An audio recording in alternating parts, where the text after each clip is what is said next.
Hello students, MCC का registration चालू हो चुका है और मैं आपको इस वीडियो में बताने वाली हूं कि कैसे सारी चीज़ें मैनेज करनी है, कैसे आपके एमसीसी ने इस बार अपडेटेड एक प्रोसेस है, एक अपडेटेड प्रोसेस में नहीं बट एक टर्म जो है हमको इंट्रोड्यूस करवाया है ताकि आप बच्चे कंफ्यूज ना हो और कैसे आप वो स्टेट के साथ मैनेज करेंगे, क्योंकि बहुत सारे बच्चों के बहुत अलग अलग टाइप के क्वेश्चंस हैं कि मैम मुझे ऑल इंडिया कोटा में ये कॉलेज मिल गया है, फिर मुझे स्टेट में ये मिल गया है तो मुझे ये छोड़ना पड़ेगा, ये करना पड़ेगा, इसके बाद मैं स्टेट का मिल ले सकता हूँ कि नहीं ले सकता हूँ। तो सबसे इंपॉर्टेंट चीज मैं आपके लिए एक चीज यहाँ पर क्लियर कर देना चाहती हूँ कि सारी जो आपकी काउंसलिंग होती है बच्चों, सारी की सारी जो काउंसलिंग होती है ना, वो आपकी अलग होती है। यानी कि स्टे राउंड के पहले पहले तक आपकी सारी अलग चल रही होती है। यानी कि ऑल इंडिया कोटा का आप जो भी फैसला लेंगे वो ऑल इंडिया कोटा यानी कि एमसीसी की काउंसलिंग में चलेगा, और स्टेट कोटा से आप जो भी आप काउंसलिंग लेंगे वो आपका राउंड वाइज आपका यहाँ चलता रहेगा। थोड़ा सा कई कई स्टेट में अलग अलग चीज़ें चलती रहती हैं जो मैं ब्रोशर जब आते ही आपको बताती जाऊंगी, ठीक है। तो आपको रूल वाइज अपने अपने काउंसलिंग में अलग अलग चीज़ों से, यानी कि आपको इसको मिक्स एंड मैचअप नहीं करना है। आपको ये नहीं समझना कि यहाँ पर कॉलेज मिल गया तो यहाँ का ले सकते हैं कि नहीं ले सकते हैं, इसके बाद हम यहाँ का ले सकते हैं कि नहीं ले सकते हैं, ऐसे नहीं करना है। आपकी काउंसलिंग अलग चलने वाली है, आपको उसी काउंसलिंग के रूल के अनुसार अपनी चीज़ें करनी है। आपका सबसे मेन इंपॉर्टेंट टर्म ये होना चाहिए कि मुझे कॉलेज कौन सा लेना है, ठीक है। कॉलेज कौन सा लेना है, ये वाला लेना है कि ये वाला लेना है, वो मैं आपको इस वीडियो में आगे बताने वाली हूँ, ठीक है। सबसे इंपॉर्टेंट चीज़ आपको ध्यान में रखनी है कि सबसे पहले आप क्या करने वाले हो, आपको एमसीसी का पोर्टल खोलना है, अपना रजिस्ट्रेशन करना है। दो तरीके की फ़ीस भर के, एक सिक्योरिटी डिपॉजिट और एक रजिस्ट्रेशन पेमेंट, दो आपकी फ़ीस यहाँ पर लगती है, ठीक है। वो किया, उसके बाद चॉइस फिलिंग किया। बिल्कुल ध्यान से आपको अपनी प्रेफरेंस लिस्ट बनानी है, कोई भी उसमें ख़राब चीज़ें नहीं डालनी हैं कि कैसे भी ऑर्डर में आपने लिस्ट बना दी और आपको कोई भी कॉलेज अलॉट हो गया, नहीं करना है। ध्यान से ए टू जेड ध्यान से पढ़ो, बिल्कुल टाइम निकाल के पढ़ो, कोई जल्दबाजी नहीं है, आपको टाइम मिल रहा है आराम से, ठीक है। उसके बाद आपको लॉक करना है। बहुत सारे स्टेट में आपको लॉक करना पड़ता है, एमसीसी में अपने आप हो जाता है, बट अगर आप लॉक नहीं करते, फॉर एग्जांपल उत्तर प्रदेश में रिजल्ट से पहले पहले, तो फिर क्या होता है कि आपका रिजल्ट में अलॉट ही नहीं होता, क्योंकि आपने लॉकिंग नहीं करी, चॉइस फिलिंग कर दी, लॉकिंग नहीं करी, बहुत बड़ी गलती हो जाएगी। तो ये मेक श्योर करना कि भाई ये हो जाए। उसके बाद क्या होता है कि अगर आपका रिजल्ट आ चुका है राउंड 1 का, तो दो चीज़ें जो यहाँ पर इंट्रोड्यूस की गई हैं, एक फ्रीज किया गया है, एक फ्लोट किया गया है। अगर आपको राउंड 1 का कॉलेज पसंद आ गया एमसीसी का, तो वो आपको लेना ही है। मैं बहुत खुश हूँ इस कॉलेज से, तो आपको इस कॉलेज में जाना है, फ्रीज कर लेना है, यानी कि आपने यहाँ पर एडमिशन ले लिया है आराम से। ये सबसे सिंपल चीज़ है। दूसरी चीज़, आपको लगता है कि भाई आगे मुझे मस्त वाला कॉलेज मिलने वाला है, मुझे अपग्रेड करना है, मुझे सेटिस्फेक्शन के लिए आगे जाना है, मुझे बेस्ट कॉलेज चाहिए, ठीक है। तो आपने फ्लोट में डाल दिया, यानी कि आपने अपग्रेड कर दिया। अब ये जो ऑप्शन है एमसीसी ने ऑनलाइन कर दिया है, तो कुछ नहीं करना है, डॉक्यूमेंट को अपलोड कर दो और ऑनलाइन से आगे बढ़ जाओ, राउंड 2 की तरफ बढ़ जाओ, अपग्रेड कर जाओ, ठीक है। तो ये वाला आपको जो ऑप्शन है ऑनलाइन मिल चुका है। तीसरी चीज जो यहाँ आती है वो आती है फ्री एग्जिट की, यानी कि यहाँ पर आपका कोई भी जो सिक्योरिटी डिपॉजिट है वो आपका फोरफिट नहीं होगा, ठीक है। ये आपकी चीज नहीं होगी, याद रखना। ये जो चीज है फोरफिट होने वाली सिर्फ और सिर्फ राउंड 1 में ही अप्लाई नहीं होती।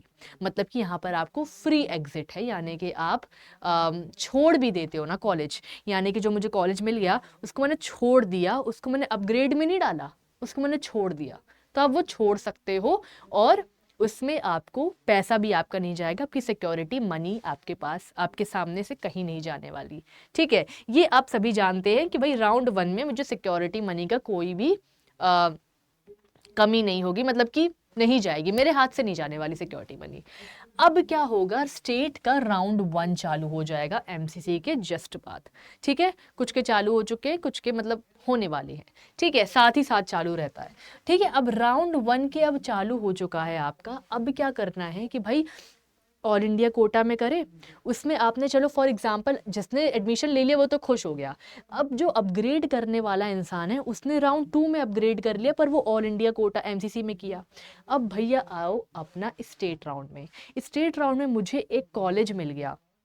ठीक है, इस कॉलेज में मिल गया। अब तुम्हें क्या करना है कि भाई अब तुम ये सोचो कि तुम्हारा राउंड 1 का स्टेट का, ठीक है, और जो तुम्हारा यहाँ एमसीसी से अपग्रेड होके जो आ जाएगा ना राउंड 2 का, तो अब तुम्हारे पास 2 ऑप्शन रह जाएंगे। भाई राउंड 1 का देखना है, ठीक है, क्योंकि तुम इसमें तो अपग्रेड कर गई। ठीक है, इसका तुम साइड हटाओ।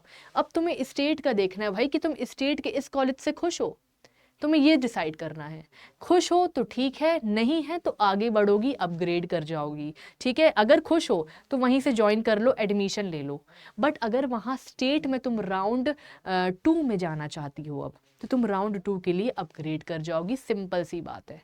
ठीक है, फिर तुम्हारा एमसीसी का रिजल्ट आएगा। ठीक है, एमसीसी का राउंड 2 का आएगा। अब क्या होता है कि तुम्हें अगर फॉर एग्जाम्पल यहाँ पर रिज़ाइन करने का तुम्हें टाइम मिलेगा राउंड 1 में। ठीक है, तो राउंड 1 में अगर तुम्हें रिज़ाइन करना हुआ तो तुम्हें डेडलाइन मिलेगा भाई कि तुम्हें लेना है कॉलेज कि नहीं लेना है। ठीक है, क्योंकि तुम्हारे पास एमसीसी का तुम अपग्रेड कर जाती हो, और तुम यहाँ पर राउंड 1 में तुम्हारे पास ऑप्शन होता है भाई कि रिज़ाइन कर देते हैं। ठीक है, या फिर यहीं पर अपग्रेड कर देते तो तुम अपग्रेड भी कर सकती हो आराम से। ठीक है, बट अगर तुम्हें रिज़ाइन लेना है और तुम कंफ्यूज हो कि भाई एमसीसी का लेना है या स्टेट कोटा का राउंड 1 वाला लेना है, तो वो तुम अपना डिसाइड कर सकती हो कि कौन सा मैं कब लूँ।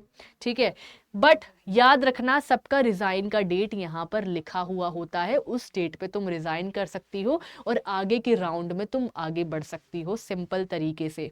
कोई भी तुम्हें दिमाग लगाने की ज़रूरत नहीं, क्योंकि सारी की सारी डेट यहाँ पर लिखी होती है और उस डेट में वो तुम्हें काम करना ही होता है। तो तुम ऐसे कंफ्यूज मत हो कि सारे के सारे राउंड्स तुम्हारे एक साथ चल रहे होंगे, तुम कॉलेज कैसे लोगी, ऐसे नहीं होता है। तुम्हारा काउंसलिंग तुम्हारी सोल्यूशन, मतलब कि जो सारे डाउट्स है उसका सोल्यूशन बनता जाता है टाइम टू टाइम मैनेज करके। वो काउंसलिंग खुद मैनेज करेगा, तुमको इतना मैनेज करने की जरूरत नहीं है। ठीक है, उसके बाद राउंड मतलब कि नो फ्री एग्जिट, यानी कि राउंड 2 की बात करूं, ठीक है, तो यहाँ पर कोई फ्री एग्जिट नहीं होता है। तुम्हारी सिक्योरिटी मनी यहाँ पर फोरफिट हो जाती है। राउंड 2 से तुम्हारी सिक्योरिटी मनी जाना चालू हो जाती है। तो मेक श्योर करो कि राउंड 2 के कॉलेज थोड़ा ध्यान से देखो। अब अगर तुम्हें राउंड 2 में कॉलेज मिल गया यहाँ पर एमसीसी में, और तुम्हें यहाँ पर भी मिल गया स्टेट में, तो तुम्हें सिक्योरिटी मनी छोड़नी ही पड़ेगी अगर तुम एमसीसी का कॉलेज छोड़ते हो स्टेट वाले कॉलेज के लिए। ऐसा मत सोचो, सिक्योरिटी मनी ज़्यादा बड़ी चीज़ नहीं है तुम्हारे कॉलेज से, तुम्हें वो छोड़ना ही पड़ेगा, तुम्हें वहाँ की सिक्योरिटी मनी छोड़नी ही पड़ेगी। ठीक है, तो ये एक चीज़ हो गई। बाकी तुम्हारा जो डेट शीट आई थी एमसीसी और स्टेट की, वो इसीलिए आई थी क्योंकि आपको कॉलेज डिसाइड करने में बहुत आसानी हो जाती है उसमें। ठीक है, उसके बाद राउंड 3 आता है। अब राउंड 3 की बात तुम ध्यान से सुनो।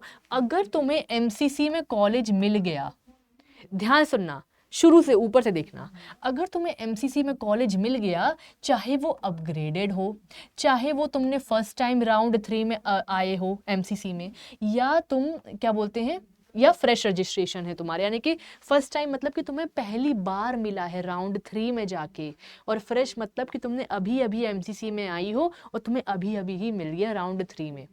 तब क्या होगा, अगर तुम नहीं ज्वाइन करते हो तो तुम डीबार हो जाओगे। डीबार मतलब कि ना तुम अभी इस काउंसलिंग में पार्टिसिपेट, बाहर हो जाओगे काउंसलिंग से, और अगले साल के लिए भी बाहर हो जाओगे, और सिक्योरिटी मनी भी तुम्हारी चली जाएगी। ठीक है, स्टेट कोटा राउंड में अब बहुत सारे बच्चों का डाउट होता है कि भाई उनको लास्ट तक जाना है।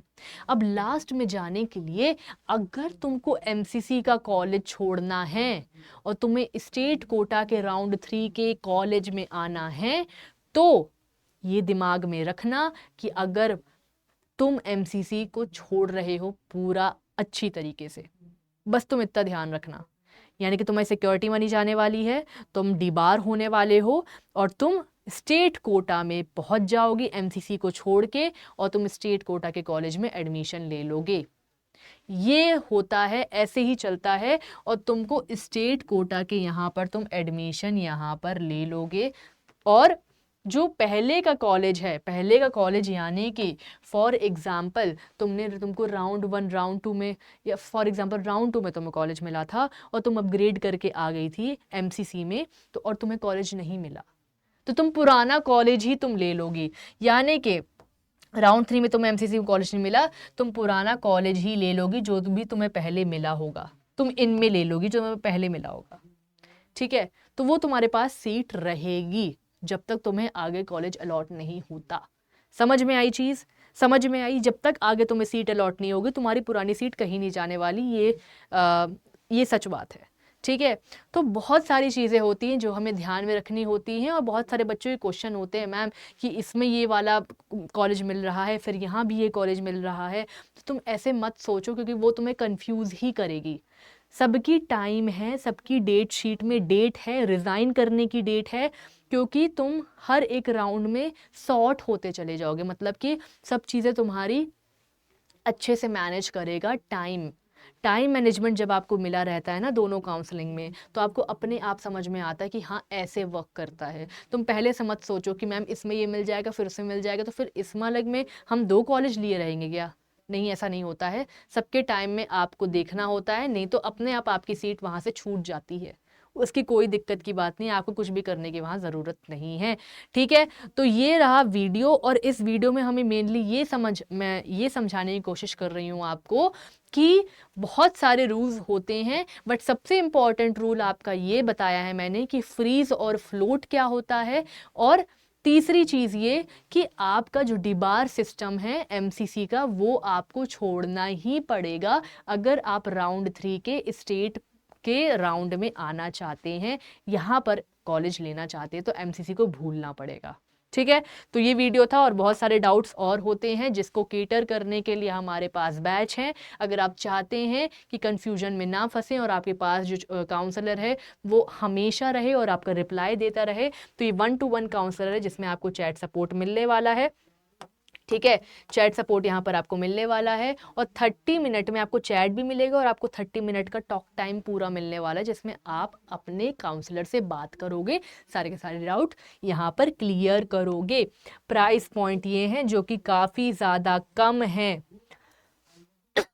ठीक है, preference list A to Z counselling जब तक आपको बेस्ट नहीं मिल जाता कॉलेज। ठीक है, तो मिलते हैं अगले वीडियो में, तब तक all the best for your counselling. और अच्छे से आपको इंफॉर्मेशन गैदर करनी है और अपनी काउंसलिंग करनी है। Thank you.